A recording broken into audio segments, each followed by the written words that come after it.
Cantique seulement numéro 211, Jésus paye à tout. J'entends les sons baver, malgré dans mon repos, et l'enfant veuille payer, au bas mon coton tout. Jésus paye à tout, et je lui dois tout. Ne me péché cramoisi, il me lave comme neige. Jésus paye à tout, et je lui dois tout. De mes péchés cramoisi, il m'a lavé comme neige. Jésus paye à tout, et je lui dois tout. De mes péchés cramoisi, il m'a lavé comme neige. Seigneur, vraiment je trouve les heures ta présence est pure en l'épreuve, et fond d'un cœur de pierre. Jésus paye à tout,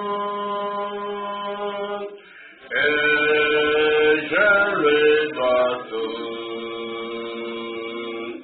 Et mes péchés cramoisi, il m'a lavé comme neige. Jésus paye à tout, et je lui dois tout. Dans mes péchés cramoisi, il m'a lavé comme neige. Jésus paye à tout, et je lui dois tout. Dans mes péchés cramoisi, il m'a lavé comme neige. Comme je n'ai rien de bon pour réclamer ta grâce, je blanchirai mes robes dans le sang de l'agneau. Jésus paye à tout, et je lui dois tout. Dans mes péchés cramoisi, il m'a lavé comme neige. Jésus paye à tout, et je lui dois tout. Dans mes péchés cramoisi, il m'a lavé comme neige. Jésus paye à tout, et je lui dois tout.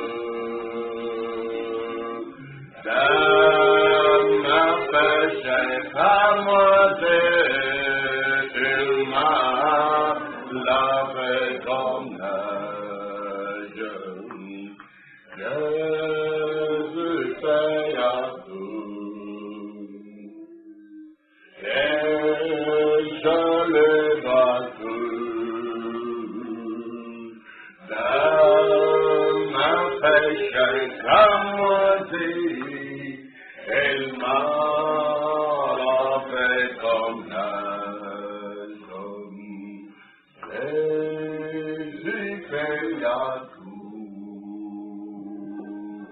et je lui retourne, et ma péché commencé, il m'a lavé comme neige. Dieu Tout-Puissant, notre Père Céleste, nous venons devant toi au trône de grâce et de miséricorde, le trône du Dieu vivant et qui jamais ne déçoit les croyants, qui jamais ne déçoit les chrétiens, pour élever ton nom, te glorifier, t'adorer, t'écouter, te servir, te parler et nous attacher à ta vérité. Nous te remercions pour ce grand privilège que tu nous as accordé ce soir, de nous tenir devant Dieu dans la tranquillité, dans les moments de prière. Et nous ne parlons pas en vain devant Dieu, mais nous parlons parce que Dieu écoute, et Dieu exauce, Dieu réagit, Dieu donne des suites à nos attentes, à nos demandes. Toi qui as fait l'oreille, tu n'es pas sourd. Toi qui guéris les oreilles, tu n'es pas incurable. Tu es un Dieu qui réagit, compatissant. Tu n'es pas un intraitable, mais tu es un Dieu compatissant, miséricordieux, fidèle à toutes tes promesses, fidèle à chaque vérité de la Bible, fidèle et tout-puissant en tout lieu. Béni soit ton nom, Seigneur Jésus. Et puisque maintenant nous parler dans la méditation, dans l'exhortation, que nos cœurs saisissent l'inspiration, pour vivre sous l'inspiration de Dieu, pour vivre dans la présence de Dieu, pour marquer le caractère sacré des chrétiens, le caractère divin, car Dieu est immuable, Dieu ne change pas, et notre vie chrétienne ne doit pas changer. En termes de bien, nous devons faire le bien jusqu'au bout, chaque jour et en tout lieu. Exauce notre prière et soutiens nos efforts. Au nom tout-puissant de Jésus-Christ, Dieu de vérité, nous prions ainsi. Amen. Bienvenue à la méditation de ce soir, qui est le mercredi 5 août 2020. Nous allons lire la sainte parole du Dieu vivant dans Hébreux au chapitre 11e, le verset 32 jusqu'au verset 38. Hébreux 11, verset 32 à 38. Et que dirais-je encore, car le temps me manquerait pour parler de Gédéon, de Barak, de Samson, de Jephthé, de David, de Samuel et des prophètes, qui par la foi vainquirent de royaume, exercèrent la justice, obtinrent des promesses, fermèrent la gueule de lion, éteignirent la puissance du feu, échappèrent aux tranchants de l'épée, guérirent de leurs maladies, furent vaillants à la guerre, mirent en fuite des armées étrangères. Des femmes recouvrèrent leur mort par la résurrection, d'autres furent livrés au tourment et n'acceptèrent point de délivrance, afin d'obtenir une meilleure résurrection. D'autres subirent les moqueries et le fouet, les chaînes et la prison. Ils furent lapidés, sciés, torturés. Ils moururent tués par l'épée. Ils allèrent ça et là, vêtus de peaux de brebis et de peaux de chèvre, dénués de tout, persécutés, maltraités, eux dont le monde n'était pas digne, errant dans les déserts et les montagnes, dans les cavernes et les antres de la terre.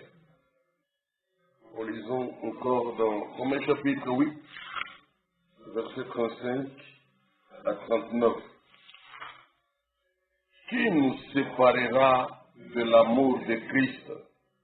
Sera la tribulation, ou l'angoisse, ou la persécution, ou la faim, ou la nudité, ou le péril, ou l'épée? C'est ce qu'il est écrit. C'est à cause de toi qu'on nous met à mort tous les jours. qu'on nous regarde comme des brebis destinées à la boucherie. Mais dans toutes ces choses, nous sommes plus que vainqueurs par celui qui nous a aimés. Car j'ai l'assurance que ni la mort, ni la vie, ni les anges, ni les dominations, ni les choses présentes, ni les choses à venir, ni la puissance, ni la hauteur, ni la profondeur, ni aucune autre créature ne pourra nous séparer de l'amour de Dieu manifesté en Jésus-Christ notre Seigneur.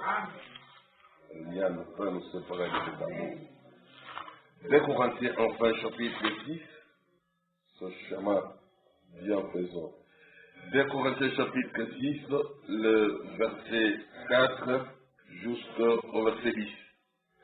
Mais nous nous rendons recommandables à tous égards, comme serviteurs de Dieu, par beaucoup de patience dans les tribulations, dans les calamités, dans les détresses, sous les coups, dans les prisons, dans les séditions et dans les travaux, dans les veilles, dans les jeûnes, par la pureté, par la connaissance, par la longanimité, par la bonté, par l'Esprit Saint, par un amour sincère, par la parole de vérité, par la puissance de Dieu, par les armes offensives et défensives de la justice, au milieu de la gloire et de l'ignominie, au milieu de la mauvaise et de la bonne réputation, étant regardé comme imposteur quoique véridique, comme inconnu quoique bien connu, comme mourant et voici nous vivons, comme châtiés quoique non mis à mort, comme attristés et nous sommes toujours joyeux, comme pauvres et nous en enrichissons plusieurs, comme n'ayant rien et nous possédons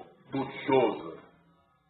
Que Dieu bénisse la lecture de sa sainte parole et veuillez vous asseoir au nom du Seigneur Jésus-Christ.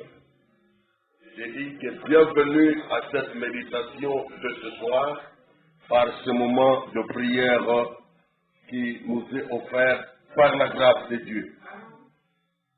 Nous aimons les choses de Dieu, nous aimons l'évangile de Dieu, nous aimons le message de l'heure qui a une touche originale, qui a la bénédiction authentique de la Pentecôte, comme ce fut le cas au jour des apôtres et de l'église primitive d'autrefois. Dans la parole de Dieu, il y a la vie. Dans la parole de Dieu, il y a la paix. Dans la parole de Dieu, il y a la joie. Dans la parole de Dieu, il y a la sécurité. Dans la parole de Dieu, il y a la guérison de toute maladie. Dans la parole de Dieu, il y a la réponse à tout problème, la solution à tout problème. Dans la parole, il y a tout ce dont les humains ont besoin. Dans la parole de Dieu, il y a tout ce que Dieu a promis et dont les enfants de Dieu croyants sont bénéficiaires, sont des héritiers. Même sans effort, sans argent, sans rien payer, nous avons accès à ces riches bénédictions que Dieu a mises à notre disposition. Tu peux prendre gratuitement, sans argent, sans rien payer, rien que par la foi.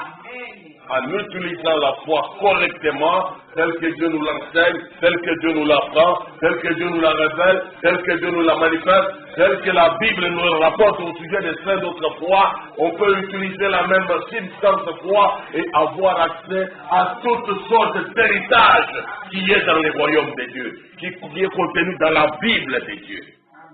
C'est vrai. Notre méditation de ce soir a pour penser, pour comprendre dans tout petit sujet de réalité pour vous, c'est que nos conditions de vie terrestre ne changent pas la personnalité divine. Nos conditions de vie terrestre ne changent pas la personnalité divine. Nos conditions de vie terrestre ne changent pas ce que Dieu est pour nous. Nos conditions de vie terrestre ne changent pas le caractère sacré des chrétiens. Les conditions de vie terrestre ne changent pas le comportement authentique d'un croyant de la foi biblique. Les conditions de vie terrestre ne changent pas le caractère établi d'un chrétien véritable. Le chrétien aime ressembler à Dieu dans sa manière d'agir, dans son comportement, dans ses habitudes, dans ses attitudes. Le chrétien aime ressembler à Dieu. Parce que le mot chrétien veut dire être semblable à Christ. Comme vous le savez, dans l'histoire biblique, l'histoire sacrée de l'église chrétienne, c'est à Antioche. Et dit la Bible, Actes chapitre 11, verset 6, ce fut dans l'assemblée qui était dans la ville d'Antioche. Et pour la première fois, les disciples furent appelés chrétiens. Dans les origines, on les appelait chrétiens, c'est-à-dire ceux qui appartiennent à Christ. Chrétiens, chrétiens. Mais l'évolution du mot français a fait supprimer les i suivi de s pour les remplacer par le e accent aigu. Là où on disait chrétien, c'est devenu chrétien. Chrétien. Mais au départ, là, en disant chrétien, il y avait la racine du nom Christ dans l'identité de ceux qui lui appartenaient, ceux qui se réclamaient de son nom, ceux qui s'appelaient de son nom, ceux qui priaient en son nom. Ils étaient des chrétiens. Et chrétiens, là, quand tu prends la langue anglaise, jusqu'à présent, l'expression garde presque la même connotation. En anglais, on les appelle les Christians, singulier, ou les Christians, donc des chrétiens, Christians, Christians. Donc il y a Christ suivi de Ian, donc chrétien. C'est comme si en anglais ça n'a pas trop changé. Donc c'est par référence à Christ. En français on dit donc chrétien, dans le français actuel. Les chrétiens, c'est celui qui est semblable à Christ. Et Christ est venu sur la terre, il était un homme de douleur, habitué à la souffrance. Que vous soyez homme ou femme, quand vous êtes chrétien, le caractère de Christ, le caractère de la parole, l'obéissance totale à toute la vérité de Dieu notre Père Céleste, c'est ça votre identité. Quand Christ est venu sur terre, il était l'exemple de l'obéissance parfaite. Il était l'exemple de l'obéissance totale à Dieu. Il a dit, il fait toujours ce qui était agréable au Père Céleste. Il a dit que le Fils ne peut rien faire de lui-même. Il ne fait que ce qu'il va faire au Père. Le Fils de Dieu, il ne pouvait rien faire de lui-même. Il ne faisait que ce qu'il voyait faire au Père. Ce que le Père faisait, c'est ce que le Fils faisait pareillement. Alors, le chrétien d'aujourd'hui, y a-t-il une différence avec le chrétien d'autrefois? Non. Fondamentalement, non. Bibliquement, non. Soit on est chrétien, soit on n'est pas chrétien. Bon. Dans la Sainte Bible, de Timothée chapitre 3, verset 1, une certaine traduction, elle rend son verset comme ceci: dans les derniers jours, il sera difficile d'être appelé chrétien. Dans les derniers jours, et nous sommes dans les derniers jours, dans les derniers temps, nous sommes dans ces derniers temps, il sera difficile d'être appelé chrétien. Donc l'identité chrétienne.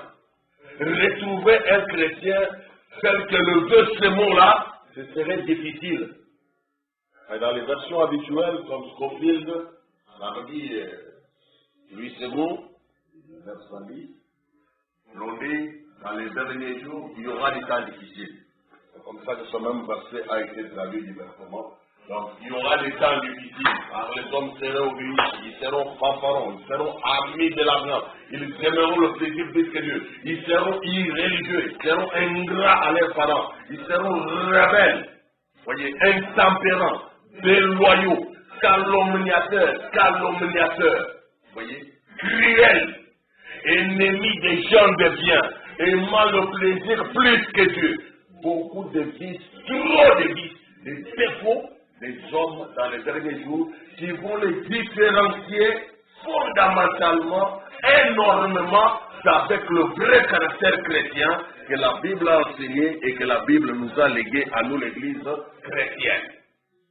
Mais malgré cela, il n'avait pas été dit que dans les derniers jours, il n'y aura plus de chrétiens. Non. Il est dit que ce sera difficile d'être appelé chrétien. De répondre, de satisfaire vraiment au contenu du mot chrétien. De trouver des gens qui sont vraiment chrétiens dans les derniers jours. Parce que les pressions de la vie, les pressions de la société, les pressions du monde vont s'exercer sur les gens pour les de pousser dans le sens contraire de la volonté de Dieu, dans le sens à désobéir à la parole de Dieu. Mais des vrais croyants, il y en aura. Des chrétiens, tant qu'il y a l'évangile et la parole de vérité, la parole en produira. Et leur caractère chrétien, leur caractère biblique, leur caractère d'obéissance ne peut pas changer à cause des situations de la vie. Comme nous sommes en train de les méditer là.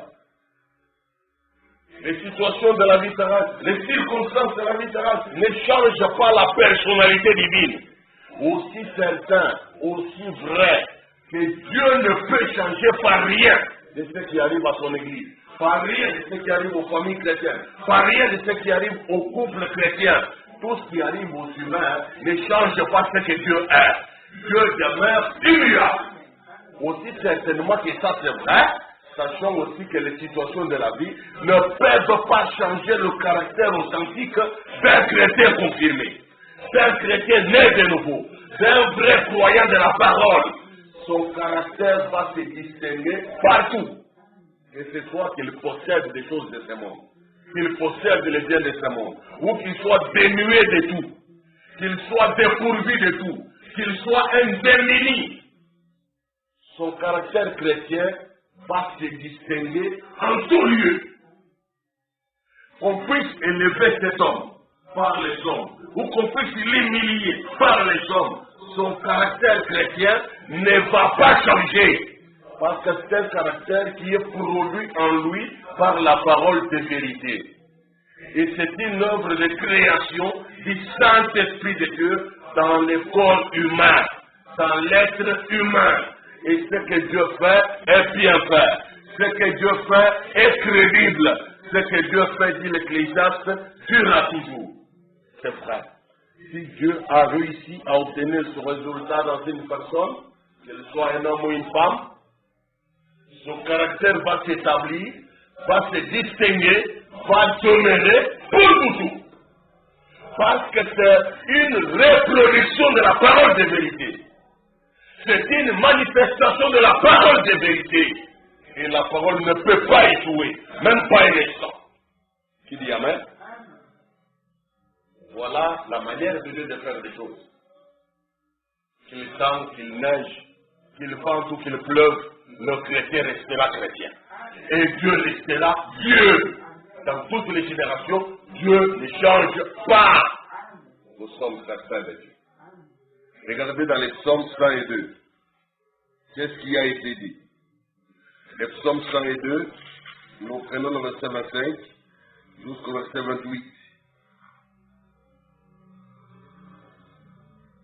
J'ai dit, mon Dieu, ça c'est le croyant qui s'adresse à son Dieu, ne m'enlève pas au milieu de mes jours, toi dont les années durent éternellement.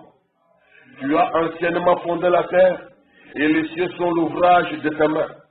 Ils périront, mais toi, tu subsisteras. Ils s'useront tous comme un vêtement. Tu les changeras comme un habit, et ils seront changés. Mais toi, tu restes le même. Toi, tu restes le même. Et tes années ne finiront point. Ça devient que pourra.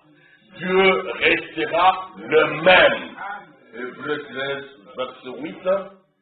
Jésus-Christ est le même hier, aujourd'hui et éternellement.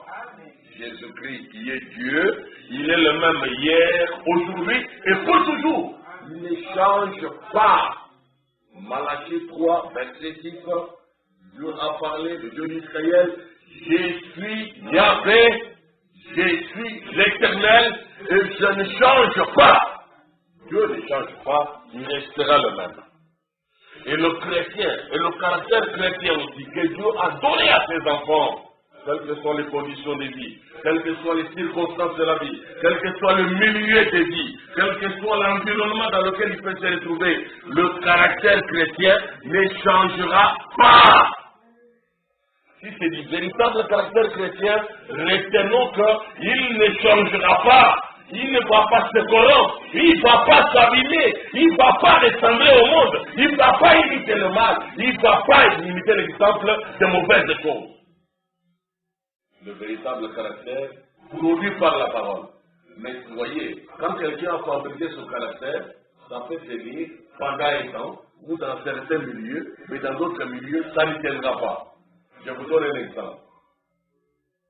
Si j'essaye, moi qui suis un humain, j'essaye d'aller acheter les plumes d'un dindon. Vous voyez les dindons, ils sont gros comme ça. C'est pas comme les perdus, comme la poule ou le coq qui est petit. Les dindons, des fois, c'est gros là. Alors, si je pars acheter les plumes, les grosses plumes d'un dindon, je me fais piquer ça sur les dos là, sur les bras, et certainement que quand vous allez me regarder, vous risquez de me confondre très facilement à un dindon. Et puis si je commence à marcher, accroupi. Vous verrez quelqu'un avec des ailes développées comme ça, géantes, et le visage ayant une certaine forme, je vais porter un masque. Vous voyez? Imaginez, je vais avec ces choses, mais ces plumes-là, même si je les plante comment, elles ne vont pas former un corps unique avec mon corps de chair. Ce sera posé, ou peut-être collé, ou peut-être serré avec des cordes ou avec des fils à tricoter. Devant une tempête, tant que je suis entre quatre murs, je vais amuser les enfants, je vais les effrayer peut-être, et ils vont dire, ça là des noms, papa des noms. Et si je fais une maman, ça là des noms, maman des noms. C'est facile. Mais quand je sors de ce milieu, je me mets sur la grande route, ou que je vais au bord de l'océan, où il y a une puissante tempête, un vent fort qui peut souffler, vous verrez les plumes commençant à se détacher l'une après l'autre. Et ma vraie nature va apparaître. Mon vrai aspect va apparaître. L'on va se rendre compte que je suis un humain. On va se rendre compte que je n'étais pas un dindon, mais je suis un homme. Voilà une réalité. Que Dieu nous aide à pouvoir tenir ferme. C'est ainsi que les gens peuvent changer leur aspect pour jouer un rôle. On le voit avec les artistes de théâtre, les metteurs en scène. Dans ce rôle ici, il devient une femme. Dans ce rôle-là, il devient un homme, la même personne. Il joue une scène, il dit des paroles, il exprime une voix avec un certain ton, et on a l'impression que c'est un homme ou c'est une femme. Et pourtant, il a son sexe à lui, il est d'un côté. Il ne peut pas appartenir aux deux côtés en même temps. Mais pour jouer un rôle, on prend un aspect. Mais cet aspect que l'on prend là n'est pas éternel. Les jours où tu vas mourir, ton vrai aspect va apparaître. Même tes noms d'acteurs vont disparaître. Et on va rappeler à tous les auditeurs ton véritable nom de naissance, ta vraie identité. Donc les choses que l'on adapte, que l'on essaye d'imiter, ne peuvent marcher que dans certaines situations, sous certaines conditions, dans certains milieux. Mais ce n'est jamais éternel. Mais les choses qui sont produites à nous par la naissance, ce que nous naissons avec, ça nous colle à la peau et c'est une identité qui nous revient. Même chose dans la vie chrétienne. Plusieurs vont dans les églises et se mettent à fabriquer un comportement chrétien. Ils apprennent à marcher lentement, à croiser les mains, croiser les bras, à donner l'impression qu'ils sont spirituels, qu'ils sont doux, qu'ils sont calmes. Et essayer de les piétiner aux pieds, tu verras qu'il n'a aucune douceur, c'est une méchante personne qui peut te cracher en plein dans les yeux. Mais un chrétien n'est pas chrétien par fabrication. Le chrétien est chrétien par un pacte de la parole qu'il a reçue. Il entend la parole agit en elle et produit le caractère du Christ. De même que Marie, la mère de Jésus, n'avait rien fabriqué. Elle ne pouvait rien fabriquer d'elle-même. Elle s'est simplement laissée soumettre à l'autorité de la parole. Et la parole qu'elle a entendue et qu'elle avait crue a formé en elle le Christ du Dieu vivant. Et ce Christ-là qui était né n'était pas une fabrication locale, une fabrication artificielle. C'était le véritable Fils de Dieu. Et son caractère n'a jamais trahi. Il a été le modèle parfait de l'obéissance totale. Et il le demeure jusqu'à présent, il le sera pour toujours. Comprenons que nous aussi dans la vie chrétienne, nous avons intérêt à recevoir un vrai caractère qui ne soit pas de la fabrication, qui ne soit pas de la simple imitation, qui ne soit pas de la convoitise, qui ne soit pas de l'envie. d'un faux semblant, mais qui doit être un produit de la parole. Quand c'est le cas, les situations de la vie et le milieu de vie, les circonstances de la vie ne changeront nullement son caractère. Dans Ephésiens au chapitre 4, la parole de vérité nous dit ceci. Ephésiens chapitre 4,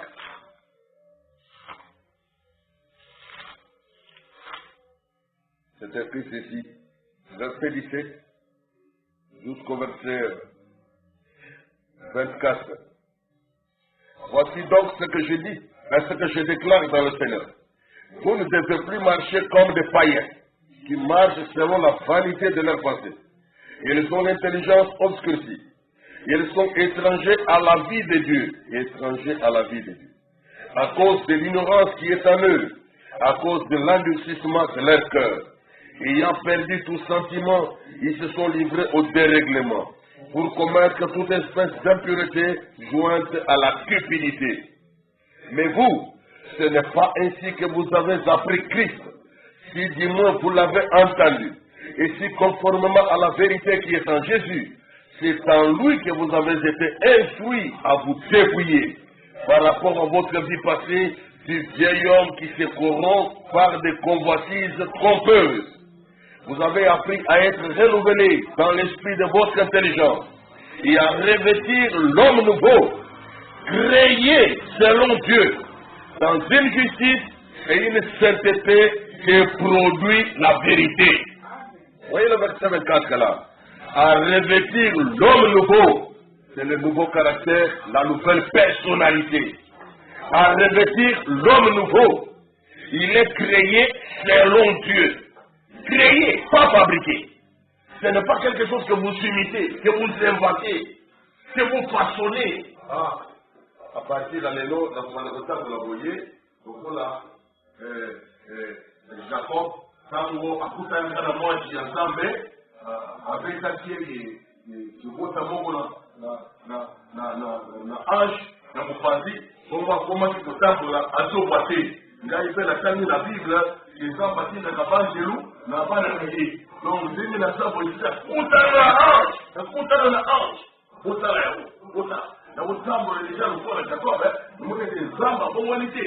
Donc, Zamba kutana na Jacob, wana, il a kutana na Ngai. Ngai on a utambo na comment combattre, que fait la kutana na ange, ça on a dans la Bible. Ça, ce sont des imaginations. Quelqu'un peut s'imaginer des choses comme ça, ça ne fera pas qu'il a rencontré l'ange. S'il n'a jamais rencontré l'ange, tout ce qu'il peut raconter là, c'est pour se flatter lui-même et se tromper lui-même. Ça ne va pas amener Dieu à lui envoyer un ange parce qu'il a fabriqué. Il faut s'attendre à Dieu. La Bible dit que ceux qui s'attendent au Seigneur renouvellent leur force. Pour que tu aies la force réelle qui va se renouveler, ne fabrique rien de toi-même. Attends-toi à Dieu. Attends-toi à la confirmation de la parole de Dieu. Cette parole a la vie en elle-même. Au temps marqué par Dieu, dans la saison de Dieu, elle doit rendre les résultats. Elle produira les résultats. Persévérons dans la foi. Il a dit au verset 24, et c'est là qu'il y a la clé, à revêtir l'homme nouveau. Créé selon Dieu. La création, ce n'est pas l'homme qui crée, c'est Dieu seul qui crée. Créé selon Dieu, dans une justice et une sainteté qui produit la vérité. Que ce soit la justice, que ce soit le comportement juste, les habitudes justes, les œuvres justes, les actes justes, les actes corrects. Que ce soit les œuvres saintes, les actes saints, les habitudes saintes, tout ce qui est saint et juste, ça ne doit pas venir de la fabrication imaginaire. La Bible dit ici, c'est créé selon Dieu dans une justice et une sainteté qui produit la vérité. Qu'est-ce que la vérité? C'est la parole de Dieu qui est la vérité. Et c'est cette vérité divine-là, cette vérité révélée du Seigneur qui seul doit produire en vous ce qui est juste et ce qui est saint. Si ce que vous faites, que vous appelez juste, ne vient que de votre imagination, Dieu ne reconnaîtra pas ça. Si ce que vous faites, vous appelez ça, ne vient que de votre imagination, Dieu ne reconnaîtra pas ça. Dieu reconnaît ce qui provient de sa propre vérité. Et la parole du Seigneur est la vérité. Le message de l'heure, c'est la vérité. Le message de notre temps, c'est la vérité. La parole de la Bible, c'est la vérité. Et c'est ça qui doit produire en nous ce qui est juste et ce qui est ça. Ce que Dieu fait reconnaître et ce qu'il va récompenser. Un jour, il va récompenser. Un jour, il va couronner les gens. C'est parce que la vérité de sa parole est celle qui a pour lui les œuvres qu'ils ont pratiquées, les actes qu'ils ont pratiqués, qui étaient des œuvres justes, qui étaient des œuvres saintes. C'est vrai. Gloire soit rendue à Dieu. Un comportement qui provient comme cela de la vérité de Dieu, c'est un comportement incorruptible. C'est un comportement stable en tout lieu. Quelle que soit la zone où vous allez mettre ce genre de chrétien ou de chrétienne, il ne va pas vous décevoir. Il ne va pas vous trahir. Parce que c'est la parole à l'œuvre. C'est la parole qui vit en lui. Ce n'est plus moi qui vis, mais c'est la parole qui vit en moi. On l'a dit, si je vis ici, ce n'est plus moi qui vis, c'est Christ qui vit en moi.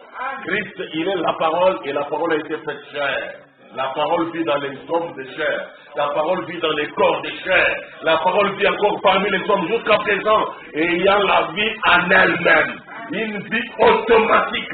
Une vie puissante. Parce que la vérité de Dieu, elle est puissante. Nous avons lu à 3 endroits et vous remarquez là qu'il n'y avait pas de fabriqué. Il y a eu une vie toute automatique que les saints d'autres fois ont eu à mener. Dans Hébreux 11, comme on a le verset 32 jusqu'au verset 38, on relate l'histoire avec aisance. Vous voyez que ça coule. J'ai lu ça, ça coule comme ça. Au sujet des saints d'autres fois. Hey, Gédéon, Barak, Samuel, tous les prophètes, tous ces gens-là. Regarde comment Paul fait l'épilogue de leur vie. Il dit bien, ils ont eu à refuser la délivrance des hommes. Ils ont eu à refuser les propositions des hommes.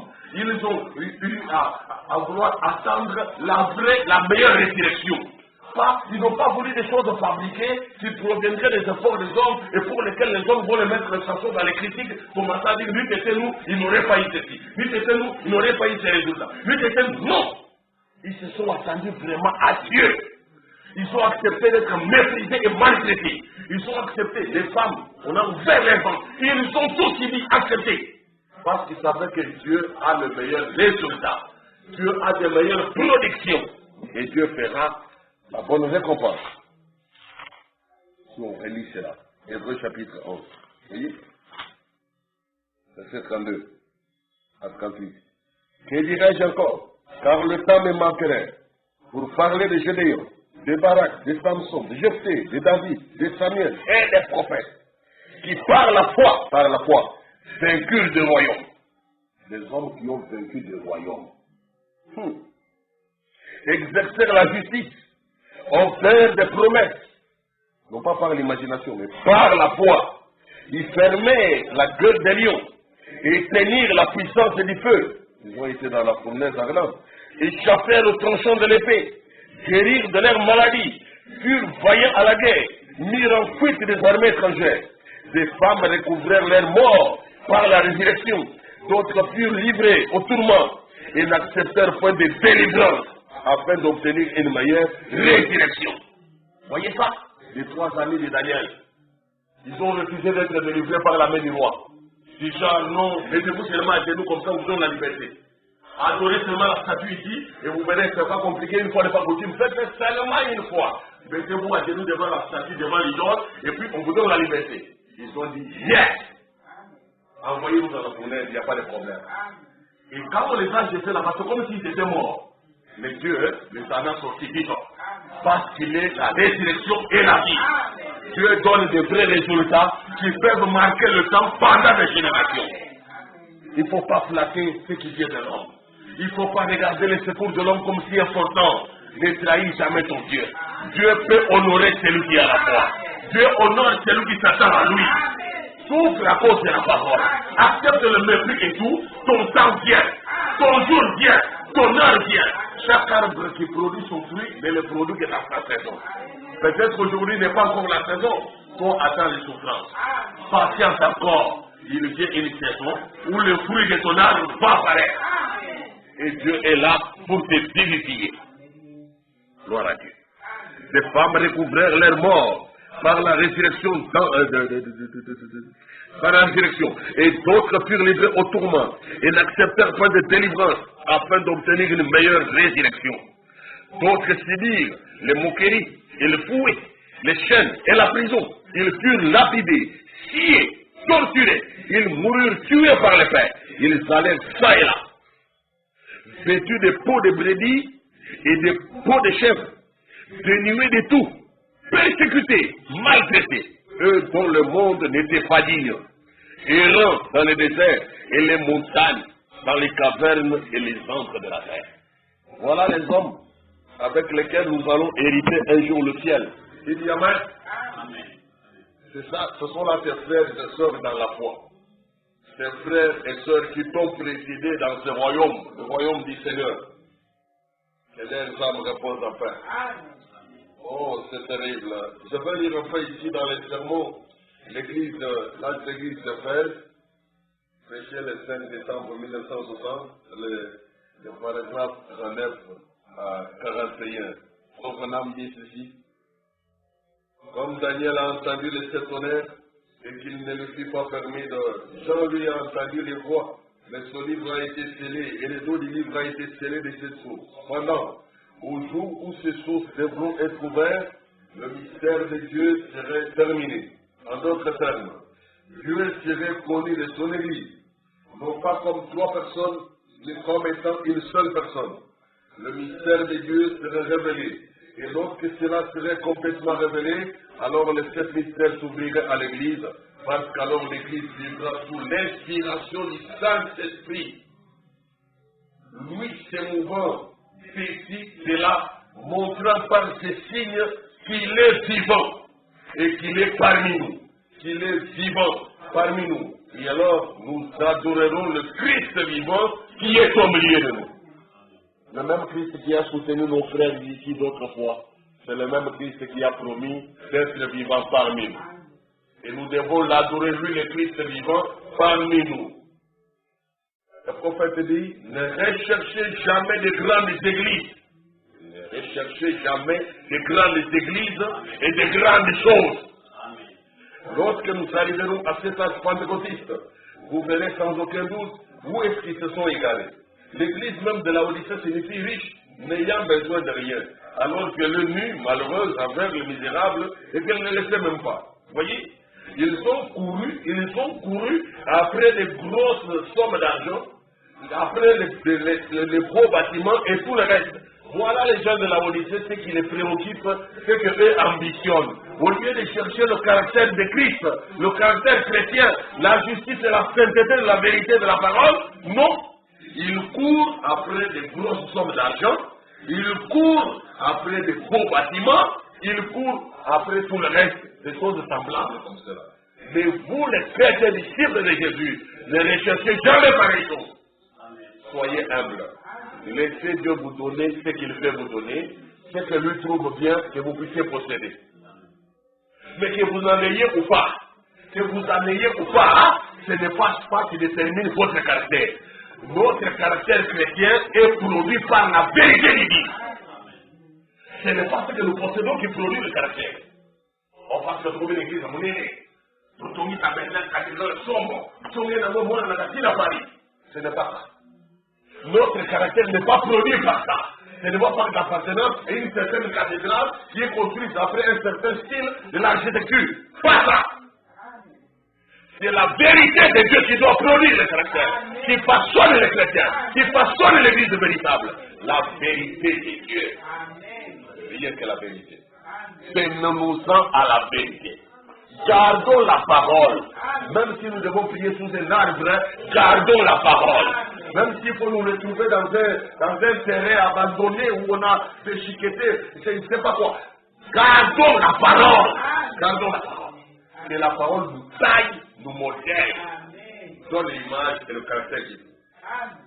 Il dit, eux, ils ont couru après des grosses sommes d'argent, après les beaux bâtiments et tout le reste. Et pourtant, l'Église a toujours été les balayures de la terre. L'Église de Dieu, comme nous lisons ici dans Hébreu 11, comme on a lu dans 2 Corinthiens chapitre 6. Vous voyez, même quand on a lu dans Romains chapitre 8, ce soir, vous voyez partout là-bas, qu'est-ce qui nous séparera de l'amour de Christ? Sera-ce la tribulation, l'angoisse, le péril, l'épée, la faim, la nudité, ou quoi? Rien ne peut nous séparer. Donc, quelquefois les choses qui peuvent nous arriver, notre amour pour Dieu reste imbattable, infaillible. C'est le chemin que Dieu a tracé pour nous. Et c'est le chemin que nous suivrons. Le chemin de l'amour invariable, de l'amour immuable. Ne jamais trahir le Seigneur. Ne jamais trahir l'évangile. Ne jamais faire la honte de Christ. Ne jamais jeter l'opprobre sur l'église de Dieu. Je ferai ce qui est juste. C'est vrai. Il a dit. Pourtant, l'église a toujours été les balayures de la terre, aux yeux du monde, haïs par tous, de laisser pour compte dans les allées, vivant partout où il le pouvait. Lisez Hébreu 11 et prenez-en les 6 ou 8 derniers versets. Voilà, nous on a lu là, le verset 32 à 38. Pour voir comment ils géraient dans les déserts et comment ils étaient vêtus de peaux de brebis et de peaux de chèvres, même pas des habits de magasin. Mais ils étaient pourtant chrétiens. Ce n'était pas la vie qui donnait le caractère chrétien, mais c'était la parole de vérité qui produisait à nous les résultats. Je voudrais que tu sois l'un.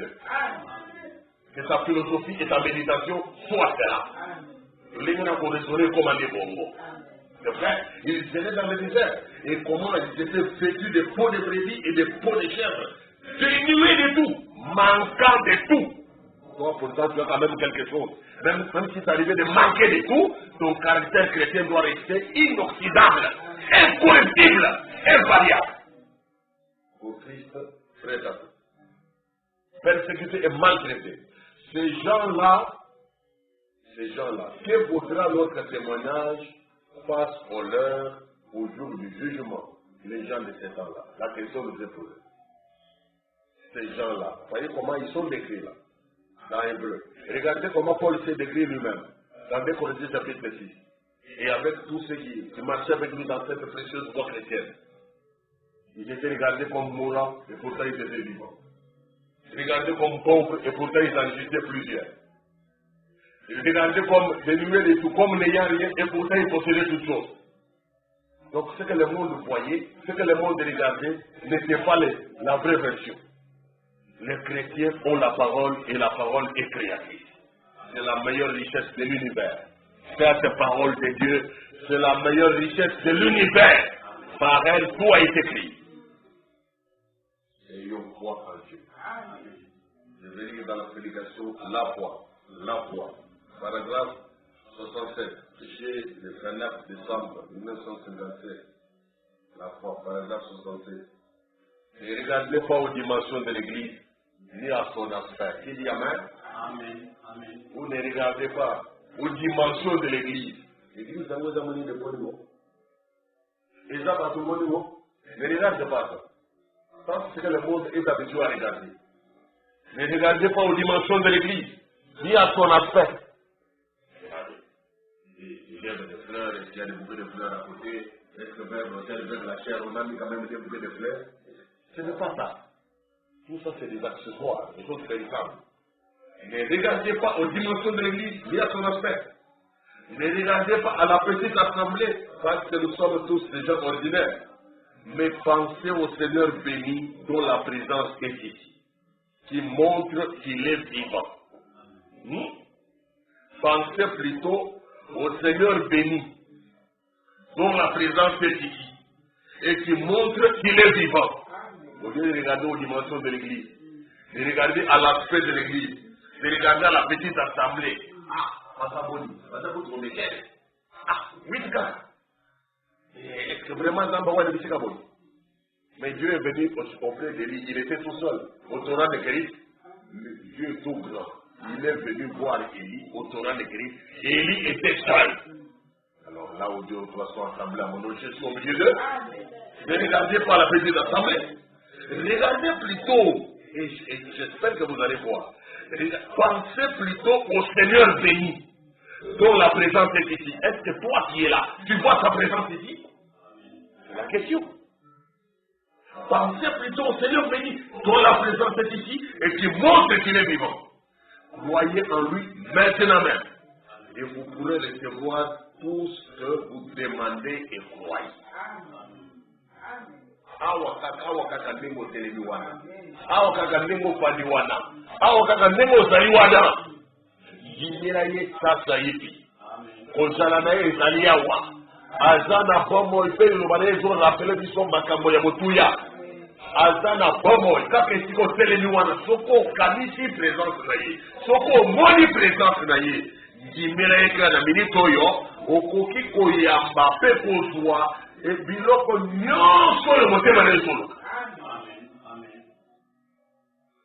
Voyez en lui maintenant même, et vous pourrez recevoir tout ce que vous demandez et croyez. Maintenant, il peut guérir exactement de la même manière. Ici même, sa présence, vous êtes déjà guéri. Il n'y a qu'une seule chose qui vous empêche de le recevoir, c'est l'incrédulité. Donc, on les opines de la rue pour nous magambozo, nous avons guérison, tout nuli, aux anga condiments. Tout vous avez une sûreté qui est l'eau pour salima. Vous avez une sûreté qui est l'exemple qu'on fait sa suite. Vous avez une sûreté, mais quand même vous avez sambela. Quand même vous avez une quand même vous avez. C'est ça. L'incrédulité ressent les choses. L'incrédulité se prive de réponse. Séparez-vous-en maintenant même. Débarrassez-vous de l'incrédulité, de votre propre incrédulité. Ne soyez plus incrédule. Renoncez à ça et acceptez le Seigneur Jésus comme votre guérisseur. Et regardez bien ce qui se passera. Vous sortirez de ce bâtiment en vous réjouissant. Parce que vous êtes maintenant même dans la présence du Seigneur Jésus. Non pas parce que vous êtes dans ce tabernacle, mais parce que lui est venu nous visiter. Non pas parce que je suis un prédicateur ou que mon frère Neville ou n'importe lequel de ces autres chrétiens. Ce n'est pas notre présence, mais c'est sa présence à lui qui doit faire ta joie, qui doit t'apporter la suite, et tu dois voir vraiment à laquelle tu dois t'accrocher, croire de tout ton cœur et savoir que Dieu répond. Cette présence de Dieu, elle est infaillible. Et c'est la Bible, c'est la vérité. Béni soit son nom. Tu aimes la vérité de Dieu? Elle est tellement bienfaisante. Quelle que soit la réputation, qu'on nous colle la mauvaise réputation ou la bonne, nous ne changeons pas notre caractère chrétien. Nous cherchons à plaire à Dieu. Nous savons qu'il y a quelqu'un qui nous a appelés, il y a quelqu'un qui nous a sauvés, il y a quelqu'un qui nous parle, il y a quelqu'un à qui nous nous adressons, il y a quelqu'un qui nous répond, il y a quelqu'un qui nous soutient, il y a quelqu'un qui nous délivre, il y a quelqu'un qui nous protège, et c'est encore lui qui nous couronnera, qui nous récompensera pour tout ce que nous faisons sur base de sa parole. Que Dieu te bénisse. Dieu existe, hein? Et il est immuable, ne change pas. Dieu existe et il est ici avec nous. Dans la simplicité. Juste penser à lui, croire à lui, regarder à lui, et vous pouvez recevoir tout ce que vous demandez, tout ce que vous croyez, tout ce que vous demandez. Vous pouvez le recevoir aussi simplement que ça. À cause de ton Seigneur qu'on nous regarde comme des brebis destinées à la boucherie. On nous met à mort tous les jours. On considère comme si nous ne vivons pas. Mais j'ai l'assurance à dire pas. C'est ni la mort, ni les anges, ni les choses présentes, ni les choses à venir, ni rien ne peut nous séparer de l'amour de Dieu manifesté en Jésus-Christ notre Sauveur. Nous l'aimons et nous l'aimerons toujours. Nous aimons son message, nous le garderons toujours. Nous aimons sa parole et nous garderons les bonnes manières que la parole a produites à nous. Nous les garderons jusqu'au bout. Vas-tu aimer? Vas-tu rester fidèle à Dieu? Advienne que pourra?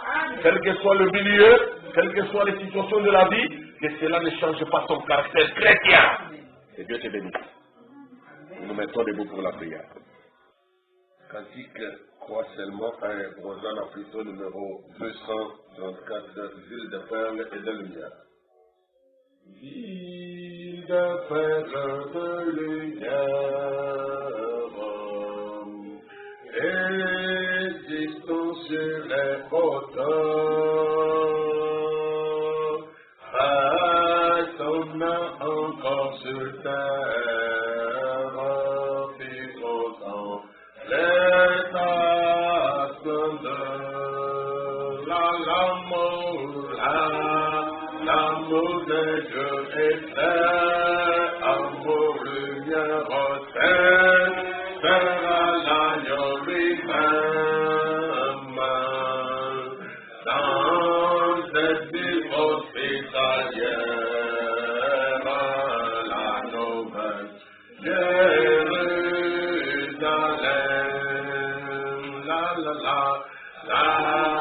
l'amour de Dieu est clair. Oh, c'est sera l'agneau lui-même. Oh, dans cette ville hospitalière, la nouvelle Jérusalem.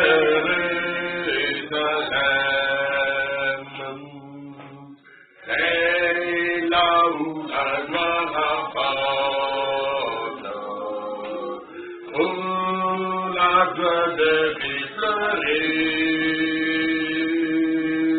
où le fleuve de vie inonde de ses flots. C'est un entrée, l'amour de Dieu est clair, cet amour sera l'agneau lui-même. Oh, dans cette ville hospitalière, la nouvelle Jérusalem,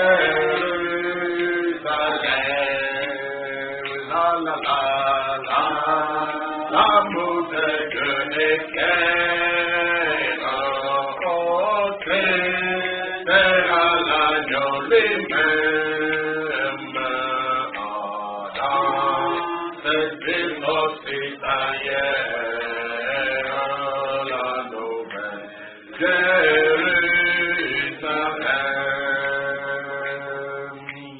Quand les pèlerins arrivent, épuisés des grands déserts,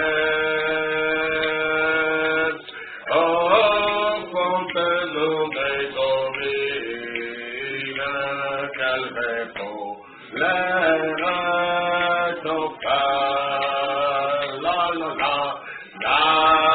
l'amour de Dieu est clair, amour, lumière, terre, sera l'agneau lui-même.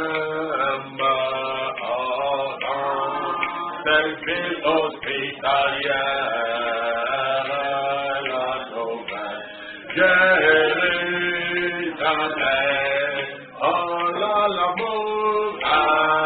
l'amour de Dieu est clair, cet amour sera l'agneau lui-même. Quand cette ville hospitalière, la nouvelle Jérusalem. Oh, qu'elle soit bientôt sur terre, quand Jésus sera présent. Cette ville au milieu de lumière, il sera éternellement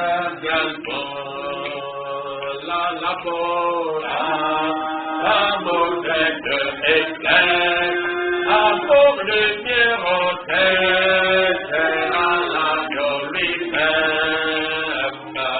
Oh, quand cette ville hospitalière,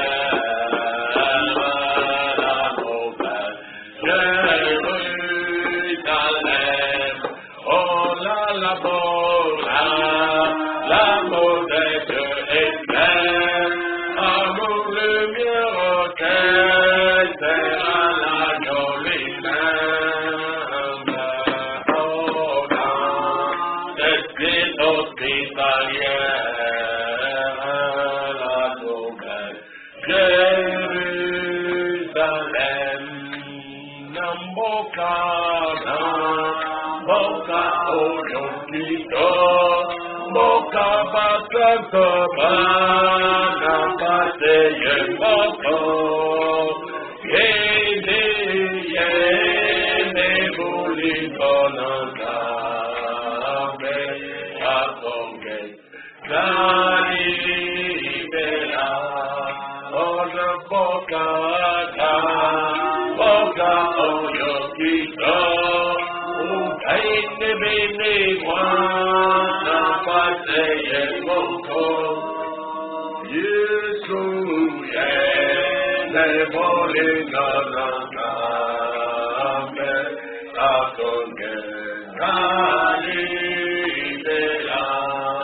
Ona Boka, Boka, Oyokito, Oike Bene, Wana Paseye Moko, Yene, Bulikonaka, Akonge, Galilea. Comment de la dissonance, on prie tous ensemble maintenant. Bon, Jésus.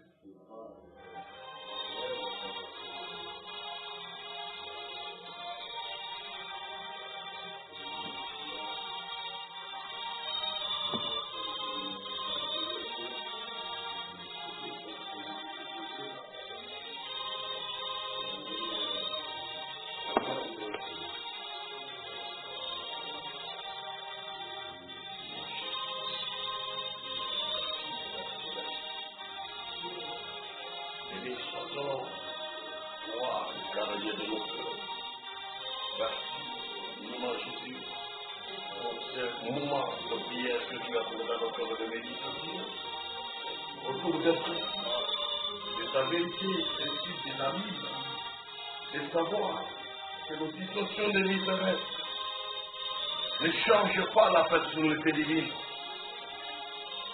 Ce n'est pas qu'à nous manquons qu'on doit dire que Dieu est pauvre.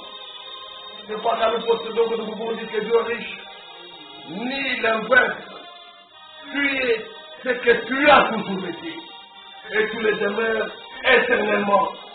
Tu restes le même. Les cieux, la terre ont été créés, façonnés par ta main. Ils passeront, fuiront, ils passeront, se détruiront. Mais toi, tu restes le même. Et tes années ne finiront point.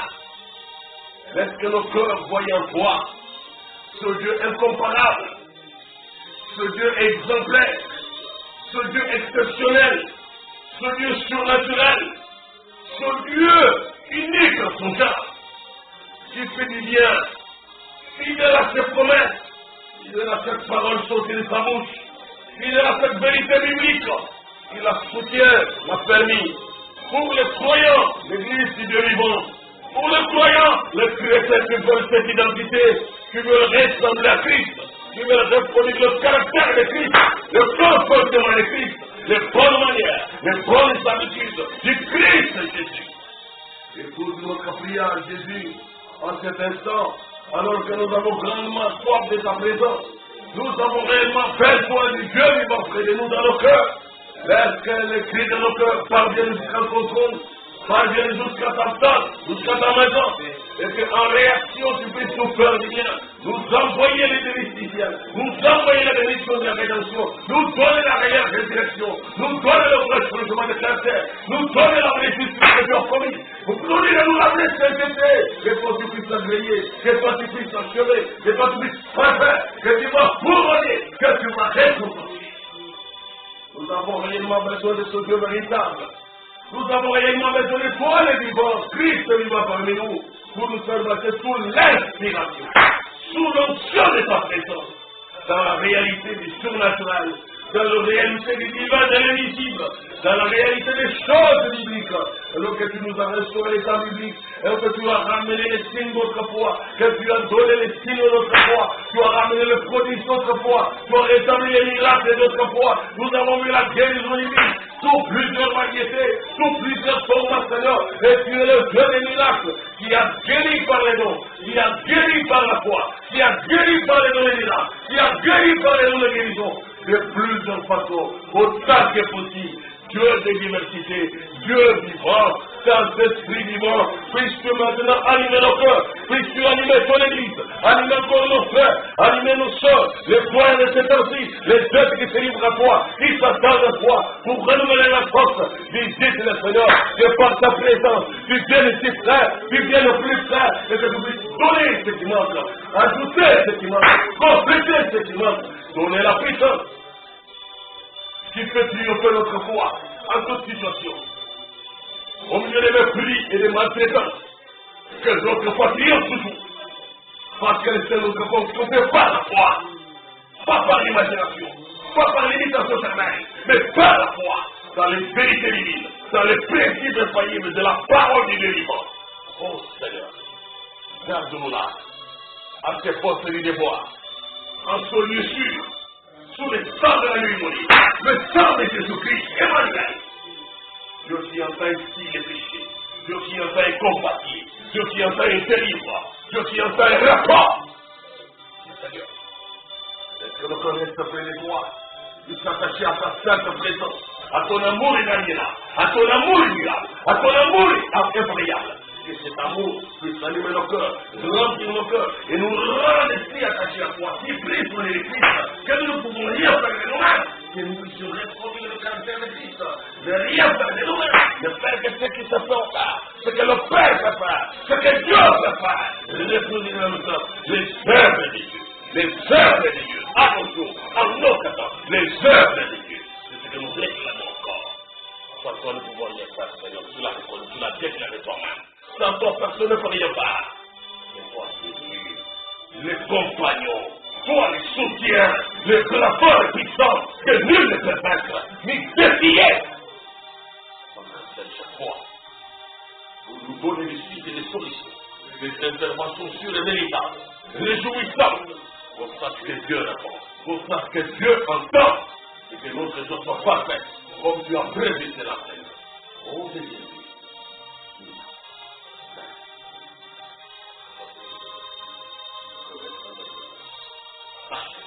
C'est ça, avec beaucoup de zèle, beaucoup de joie, jusqu'au bout. Jusqu'au bout du monde.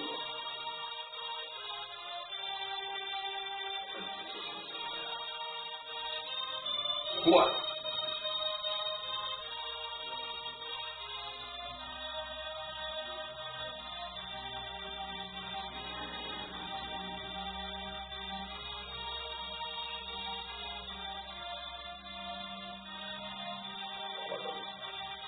j'abandonne, je donne, pour l'Église, pour les disciples.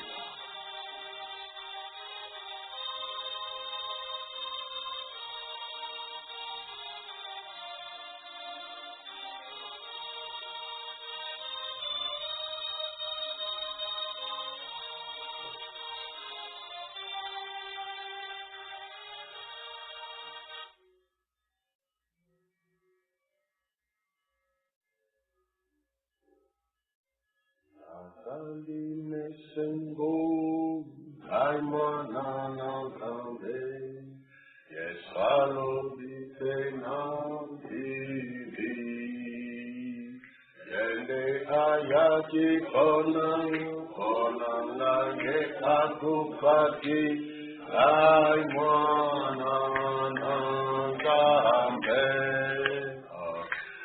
Hallelujah, Matsumelindikami, Yekati Nanga, Nangariwaye, oh Hallelujah, Nazimole Motanto, Daimana Nangame, oh Hallelujah.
Dieu Tout-Puissant, notre Père Céleste, nous te remercions pour ce moment, au courant duquel nous avons bouché nos oreilles aux influences du monde extérieur, pour écouter ce que Dieu a à nous dire, pour nous livrer à une sainte méditation, pour occuper nos pensées aux choses sacrées du royaume de Dieu.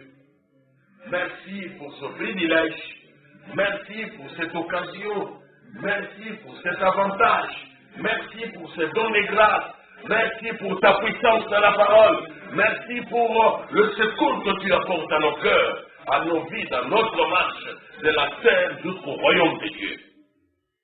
Tu as parlé, tu as agi autrefois, tu continues à agir jusqu'à présent. Tu as agi dans l'Ancien Testament, tu as agi au temps des Paul, tu as agi pour tous les chrétiens dans tous les âges, et jusqu'à présent, tu fais de même. Que la gloire te revienne. Laisse que nos cœurs te restent attachés, que nos cœurs produisent par ta vérité la justice et la sainteté. Que cette vérité que nous entendons ne soit pas une théorie morte, mais que le Saint-Esprit vivifie la parole dans chaque auditeur, dans chaque croyant qui s'est débarrassé de l'incrédulité pour l'amener au résultat, pour l'amener aux productions meilleures de la part du Dieu Tout-Puissant. Sois notre soutien, Seigneur, car sans toi, personne d'entre nous ne fera rien. Aucun de nous ne peut arriver nulle part. Sans toi, il nous faut toi, Seigneur. Chaque instant, nous avons soif de ta présence. Brise toute incrédulité dans nos cœurs. Détruis tout doute dans nos âmes. Nous voulons la foi authentique restaurée. La foi de Jésus en action. Nous voulons cette foi confirmée par la parole. Afin que les résultats que les saints autrefois avaient puissent nous accompagner aussi. Que nous soyons humbles, vivant dans ta sainte présence. Vivant sous l'inspiration du Saint-Esprit. Ayant l'inspiration. Adorant Christ vivant parmi nous. Voyant sa présence chaque fois qu'elle s'approche. Et nous faisant du bien pour te glorifier et t'adorer. Écoute notre prière toi, au nom merveilleux et miraculeux de Jésus-Christ. J'accomplis chaque âme en sa main, pour que tu en prennes soin, comme tu avais pris soin de celles autrefois, de ceux qui ont perdu autrefois, qui ont été la puissance du feu, qui ont retrouvé la vraie résurrection, qui ont vu les miracles du Dieu vivant, qui furent guéris de leur maladie, qui ont échappé au tranchant de l'épée. Nous nous sommes félicitations. Soyons cassés pour chaque jour. Au nom de Jésus-Christ, notre Sauveur, nous te prions. Amen. Que Dieu vous bénisse. Et veuillez vous asseoir. Nous arrivons pratiquement à l'étape finale, mais j'aimerais annoncer à toutes nos sœurs du tabernacle des chrétiens que j'ai aussi à cœur d'échanger avec elles le dimanche 9 août à 17h au siège de l'église. Uniquement les sœurs, il y aura éventuellement les gars et puis le service technique, les frères,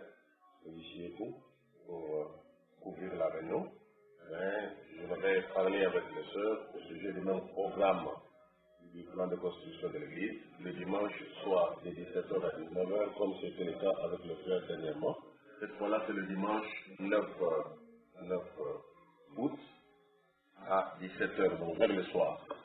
Veuillez en parler les uns aux autres et nous inviter les uns aux autres afin que nous puissions avoir des échanges directs pour les affaires qui concernent la maison de Dieu. Shalom, shalom.